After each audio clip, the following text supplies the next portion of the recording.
हरियाणा में हुआ बहुजन समाज पार्टी का गठबंधन। हरियाणा में इनेलो और बीएसपी का हुआ गठबंधन। विधानसभा चुनाव में कांग्रेस या बीजेपी किसका बिगाड़ेगा खेल। लोकसभा चुनावों के बाद अब हरियाणा, झारखंड, महाराष्ट्र के चुनावों को काफी अहम माना जा रहा है।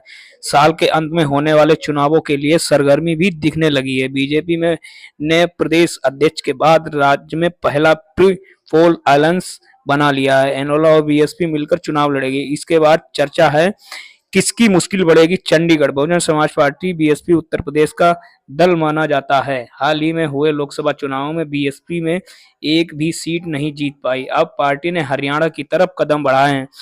पार्टी ने राज्य में इंडियन नेशनल लोक दल के साथ गठबंधन किया है। दोनों पार्टियों के साथ में आने से चर्चा शुरू हो गई है।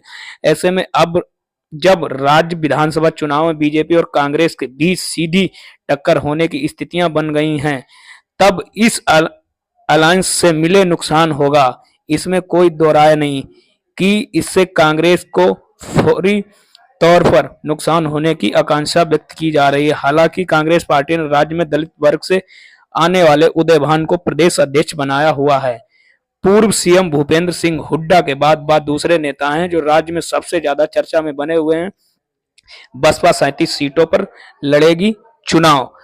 आए समझते हैं कि हरियाणा में मायावती की अगुवाई वाली बीएसपी का पिछले 4 चुनावों में कैसे प्रदर्शन रहा है। 2014 में बहुजन समाज पार्टी को राज्य में एक सीट पर जीत मिली थी। इससे पहले ही बीएसपी राज्य में अपना खाता खोलती रही है, लेकिन उत्तर प्रदेश में हसियाए पर सिमटी बहुजन समाज पार्टी हरियाणा में क्या कमाल कर पाएगी, इसको लेकर उत्साहता बढ़ गई है। बीएसपी का राज्य में वोट प्रेशर लगातार घटा है। 2009 के विधानसभा चुनाव में पार्टी को 6.73% वोट मिले थे। पार्टी 2019 के चुनाव में एक भी सीट नहीं जीत पाई थी। 2024 के विधानसभा चुनाव में बहुजन समाज पार्टी 37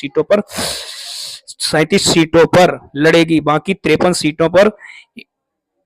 37 सीटों पर इनेलो उम्मीदवार उतारेगी। राज्य विधानसभा में कुल सीटों की संख्या 90 है।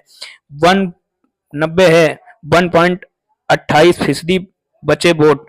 2019 में बहुजन समाज पार्टी 87 सीटों पर लड़ी थी। 82 सीटों पर जमानत जब्त हो गई थी। पार्टी को कुल 4.14% वोट मिले थे। 2014 में बहुजन समाज पार्टी एक सीट पर जीती थी। तब पार्टी 87 सीटों पर चुनाव लड़ा था। 81 पर जमानत जब्त हुई थी। पार्टी को वोट शेयर तब 4.37 रहा है। 2024 लोकसभा चुनाव में बहुजन समाज पार्टी को सिर्फ 1.28% वोट मिले थे। तो वहीं इनेलो भी राज्य में लगातार कमजोर हुई। पार्टी को लोकसभा चुनाव में 1.78% वोट मिले थे। राज्य की 10 लोकसभा सीटों में कांग्रेस बीजेपी ने 5-5 सीटों पर जीत दर्ज की थी। इसके बाद से राज्य में कांग्रेस के हौसले बुलंद हैं। हरियाणा विधानसभा चुनाव में नेता प्रतिपक्ष और कांग्रेस नेता भूपेंद्र सिंह हुड्डा ने कहा है कि लोकसभा चुनाव में जो संकेत आए हैं उससे साफ है कि हरियाणा की 36 सीटें बिरदारी फैसला कर चुकी है कि आने वाली कांग्रेस पार्टी की सरकार होगी। 90 हलकों में भाजपा की वोट कम हुई और कांग्रेस की बढ़ी है,